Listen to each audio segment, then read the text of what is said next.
சற்று முன் வெளியான முக்கிய அறிவிப்பின்படி மகளிர் உரிமை தொகை புதிய பயனாளர்களுக்கு எப்போது பணம் கிடைக்கும்? செய்தியை முழுமையாக கேட்கறதுக்கு முன்னாடி நம்ம சேனலை சப்ஸ்கிரைப் பண்ணலாம். சப்ஸ்கிரைப் பண்ணிக்கோங்க. மறக்காம பெல் பட்டனை கிளிக் பண்ணிக்கோங்க. அப்போ தான் நம்மளுடைய அப்டேட்டட் நியூஸ் உங்களுக்கு உடனுக்குடன் வந்து சேரும். தமிழக அரசு மகளிர் உரிமை தொகை திட்டத்தை விரிவாக்கி புதிய பயனாளிகளை 2025 ஜூன் மாத இறுதியில் சேர்க்க திட்டமிட்டுள்ளது. விரிவாக்க பணிகள் 7 முதல் 10 நாட்களில் தொடங்கி புதிய பயனாளிகளுக்கான தொகை 2025 ஆகஸ்ட் 15ஆம் தேதி வழங்கப்படும் எனவும் தகவல் வெளியாகி உள்ளது. அரசின் வீடுகளில் வசிப்பவர்களும் புதிய ரேஷன் கார்டு பெற்றவர்களும் இப்போது விண்ணப்பிக்கலாம். மொத்தம் 10 முதல் 15 லட்சம் பெண்கள் கூடுதலாக சேர்க்கப்பட உள்ளனர். மாநிலம் முழுவதும் 9000 கேம்புகள் அமைக்கப்பட உள்ளன. தகுதி உள்ள விண்ணப்பதாரர்களுக்கே ரூபாய் 1000 தொகை வழங்கப்படும் என்றும் தகுதி இல்லாதவர்கள் நீக்கப்படுவார்கள் என்றும் அரசு தெரிவித்துள்ளது. மேலும் மகளிர் உரிமை தொகை திட்டம் யார் யார் விண்ணப்பிக்கலாம்? அரசு திட்டங்களின் கீழ் வீடு பெற்றவர்கள், அது அரசு ஊழியர்களுக்கான குடியிருப்பாக இல்லாத பட்சத்தில் இந்த திட்டத்திற்கு விண்ணப்பிக்கலாம்.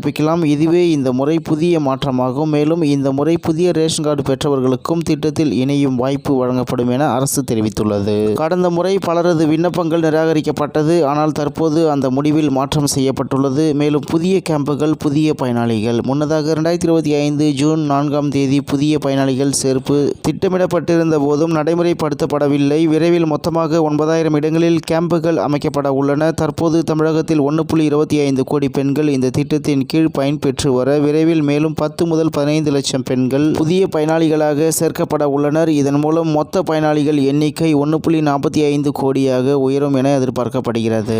மேலும் இதற்கு தளர்வுகள் மற்றும் தகுதி நடைமுறை 2025 ஜூன் மாத விரிவாக்கத்துடன் கூடுதல் தளர்வுகள் வழங்கப்படும் என கூறப்படுகிறது. தற்போதுள்ள சில கட்டுப்பாடுகள் தளர்த்தப்படும் என்றும் அடுத்த சட்டமன்ற தேர்தலை முன்னிட்டு இவை அமலாக்கப்படும் என எதிர்பார்க்கப்படுகிறது. மேலும் தகுதி வழிகாட்டுதல். இந்த திட்டத்தில் குடும்ப தலைவி அல்லாத 21 வயதுக்கு மேற்பட்ட பெண்கள் தகுதியுடன் இருக்கின்றார்கள். வீட்டில் தாயார் உயிருடன் இல்லாத நிலையில் 21 வயதான முதல் பெண்ணுக்கு பணம் வழங்கப்படும். மேலும் விவாகரத்து பெற்ற பெண்கள் தனி ரேஷன் கார்டு வைத்திருந்தால் அவர்கள் இந்த திட்டத்தில் தக்கவர்களாக கருதப்படுவர். கடந்த முறை ஆவண குறைபாடுகள் காரணமாக நிராகரிக்கப்பட்ட பெண்கள் மீண்டும் விண்ணப்பிக்கலாம் எனவும் அரசு தெரிவித்துள்ளது. மேலும் புதிய பயனாளிகளுக்கு எப்போது பணம் கிடைக்கும்? தமிழக அரசு வழங்கும் கலைஞர் மகளிர் உரிமை தொகை திட்டத்தின் விரிவாக்கத்திற்கான முதல் கட்ட பணிகள் நடைபெற்று வருவதாக அரசு அறிவித்துள்ளது. இதன் கீழ் புதிய பயனாளிகள் திட்டத்தில் இணைக்கப்பட உள்ளனர். விரிவாக்க நடவடிக்கைகள் 2025 ஜூன் மாதம் இறுதிக்குள் தொடங்கப்பட உள்ளது. இதையடுத்து புதிய பயனாளிகள் தேர்வு செய்யப்பட்டு அவர்களுக்கான OTP சோதனை நடைபெறும். எல்லா பணிகளும் முடிந்த பிறகு 2025 ஆகஸ்ட் 15ஆம் தேதி முதல் ரூபாய் 1000 தொகை வழங்கப்படும் என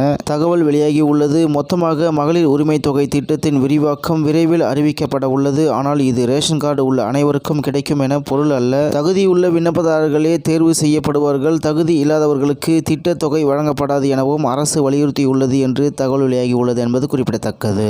இத்துடன் இன்றைய முக்கிய செய்தி நிறைவு பெறுகிறது. மேலும் இது போன்ற செய்திகளை உடனுக்குடன் தெரிந்து கொள்ள RK நியூஸ் தமிழ்நாடு சேனலுடன் இணைந்திருங்கள். நன்றி, வணக்கம்.